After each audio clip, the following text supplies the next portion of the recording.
Hi students, today in this session we are going to discuss the estimation of nitrogen by Gelder's method. So in the previous video we have discussed about Jomas method. So now let us discuss about Gelder's method. So in this Gelder's method, the nitrogen present in the given organic compound is converted into ammonia by using some chemical methods. So the nitrogen present in the given organic compound is converted into ammonia by using some suitable chemical methods. So from that ammonia we have to estimate the amount of nitrogen present in the given organic compound. So in order to understand that, let us consider some organic compound. So this organic compound, so let us consider the mass of this organic compound be m. So in this organic compound some amount of nitrogen is present. So that nitrogen can be converted into ammonia by these suitable chemical methods. So first of all, it is treated with sulfuric acid. Then the nitrogen is converted into ammonium sulfate, NH4 twice SO4. The nitrogen present in this organic compound is converted into ammonium sulfate. So along with this ammonium sulfate, some carbon dioxide, sulfur dioxide and water vapor also will be evolved. So now this ammonium sulfate can be decomposed to produce ammonia. So this can be done by treating with this ammonium sulfate with sodium hydroxide, NaOH. So by reacting this ammonium sulfate with sodium hydroxide, we can produce sodium sulfate, Na2SO4 and ammonia along with water vapor. So for balancing this equation, consider 2 here and 2 moles of ammonia will be evolved. So the entire nitrogen present in this organic compound is now converted into ammonia. So now we have to estimate how much amount of ammonia is liberated from this m grams of organic compound. So from that amount of ammonia liberated, we can estimate the amount of nitrogen, that is the percentage of nitrogen. Okay, clear? So here how much amount of ammonia is produced we have to consider. That means how much ml, that is volume, how much volume of ammonia is produced here we have to consider. So in order to calculate the amount of ammonia liberated, now let us consider the entire substance is treated with again sulfuric acid. So in that this compound, the only ammonia react with sulfuric acid, only ammonia react with sulfuric acid to produce ammonium sulfate. Okay, clear? So this is again treated with H2SO4. This H2SO4 is a primary standard solution. So primary standard H2SO4 solution means of known concentration. So here the known concentration, let it be 1 molar solution. So 1 molar solution of sulfuric acid is treated with this compound, then only ammonia reacts with 1 molar H2SO4 solution to produce ammonium sulfate. So for balancing this equation we have to add 2 here. Now we have to calculate how much ammonia is reacted with sulfuric acid. Okay. So now some amount of sulfuric acid is reacted with ammonia. Some amount of unreacted sulfuric acid will be there in the reaction mixer. So now we have to estimate the unreacted sulfuric acid here. If you calculate the unreacted sulfuric acid, then we can find how much amount of sulfuric acid is reacted. So from that amount of sulfuric acid reacted, we can estimate how much amount of ammonia is reacted. That means how much amount of ammonia is liberated here. Okay, clear?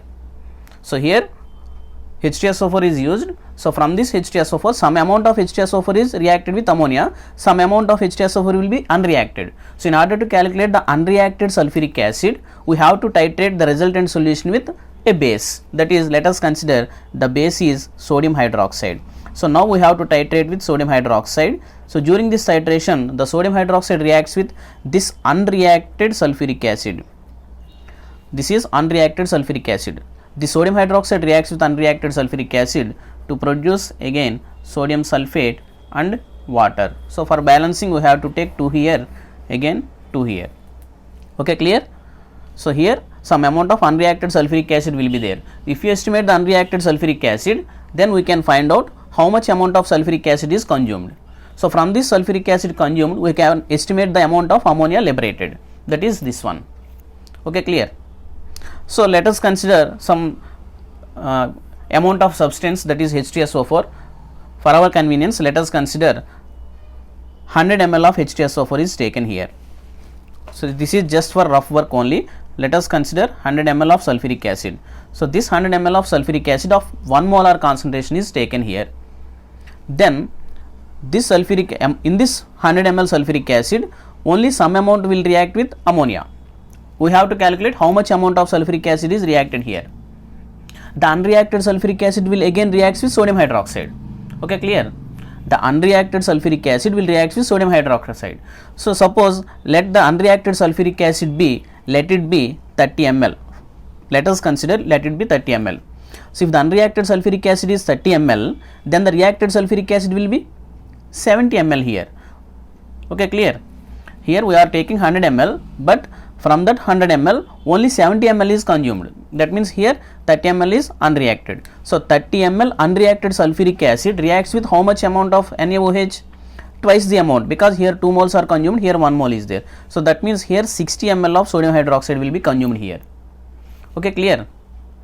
So here 70 ml of 1 molar H2SO4 is consumed means how much amount of ammonia will be consumed? Here 2 moles, that means 140 ml of ammonia will be consumed here. So here 140 ml of ammonia is consumed means here the amount of ammonia liberated will be 140 ml. Okay, clear? So in this way we can calculate how much volume of ammonia will be liberated here. Okay, so the entire substance will be treated with a known concentration of H2SO4 solution. So let it be 1 molar solution, let it be 100 ml solution. 100 ml solution reacts with this mixture, then it produces ammonium sulfate. So now we have to estimate the unreacted sulfuric acid here. So in order to estimate the unreacted sulfuric acid, the entire solution will be titrated with sodium hydroxide. So then the unreacted sulfuric acid reacts with sodium hydroxide. So let the unreacted sulfuric acid be 30 ml. Then the reacted sulfuric acid will be 70 ml. So here 30 ml unreacted sulfuric acid reacts with 60 ml of NaOH, isn't it? Because here 2 moles are there, 1 mole is there. So since the molarity is same, we are considering 1 molar solution, whether it is NaOH or sulfuric acid, we are considering 1 molar solution. So that's why 30 ml means here it consumes 60 ml. Okay, so here the unreacted sulfuric acid is 30 ml, that means reacted sulfuric acid is 70 ml. So if the reacted sulfuric acid is 70 ml, so how much amount of ammonia is consumed? Twice the amount. That's why 140 ml. So here the liberated ammonia will be 140 ml. Okay, clear?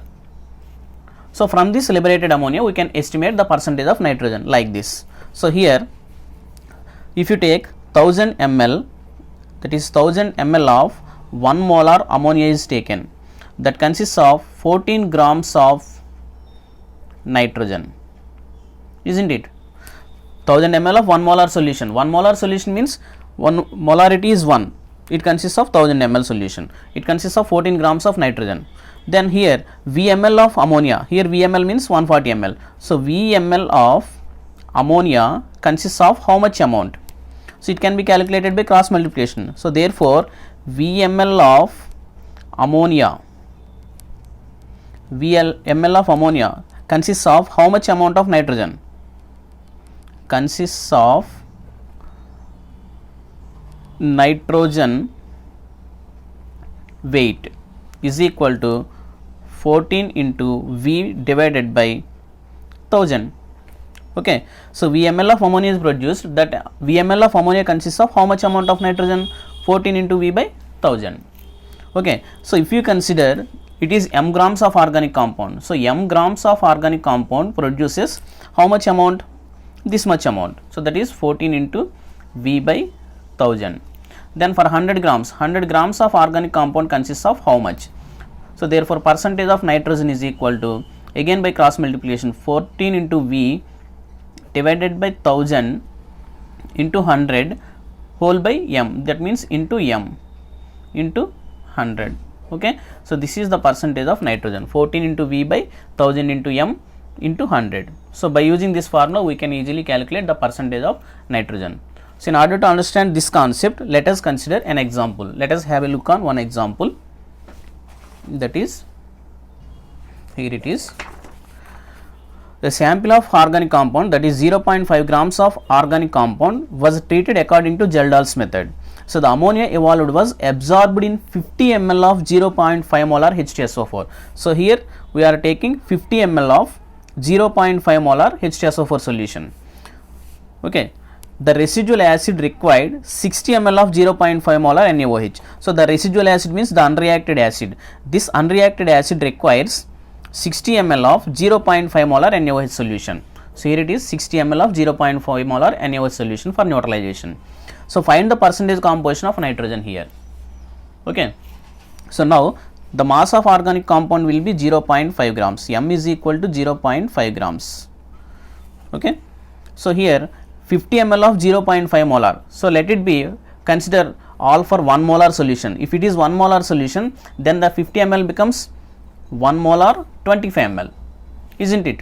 So the H2SO4 taken is 1 molar here, 1 molar, that is 25 ml. Here 25 ml solution is taken. Okay, 25 ml 1 molar H2SO4 solution is taken. So the residual acid requires 60 ml of 0.5. Again, if it is 1 molar, then it will become 30 ml, isn't it? So if you consider it for 1 molar, it is 30 ml. So 1 molar 30 ml sodium hydroxide is consumed. So here it is 30 ml.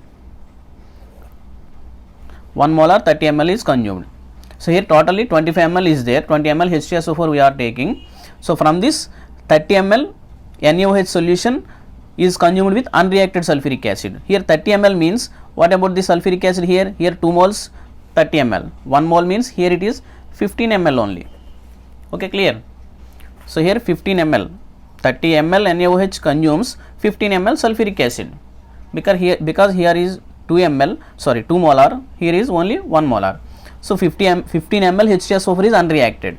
So total ml is 25 ml. So from that 15 ml is unreacted. So how much amount is consumed? 25 minus 15, that is 10 ml. Okay, clear? So here 10 ml is consumed. So the consumed acid is 10 ml. So 10 ml acid is consumed with how much amount of ammonia? Here 2 moles of ammonia, only 1 mole of sulfuric acid. So that means here 10 ml acid is consumed with 20 ml of ammonia. 20 ml of ammonia. Okay, clear? Here 10 ml H2SO4 is consumed with 20 ml of ammonia. Okay, so let us have a look on this one. So here 50 ml of 0.5 molar means 25 ml is there. 25 ml is their total H2SO4 solution. So from this 25 ml solution, 15 ml is unreacted. So 15 ml unreacted. How much reacted? 10 ml is reacted. So 10 ml solution is reacted with how much ammonia? Twice the amount, that is 20 ml ammonia. So 20 ml ammonia is produced. Okay, 20 ml ammonia is produced here. So the amount of ammonia produced here is here, this one. The ammonia produced here is 20 ml. Okay, clear?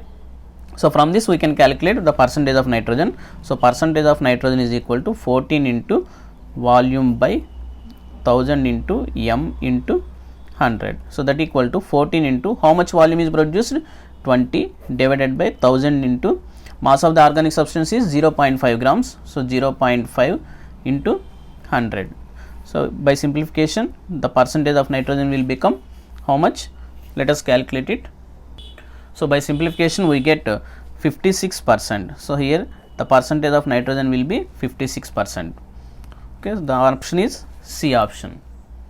So again this way we can calculate any numericals based upon this Gelder's method. Okay, thank you. Like the session, share the session and subscribe to my channel. Thank you.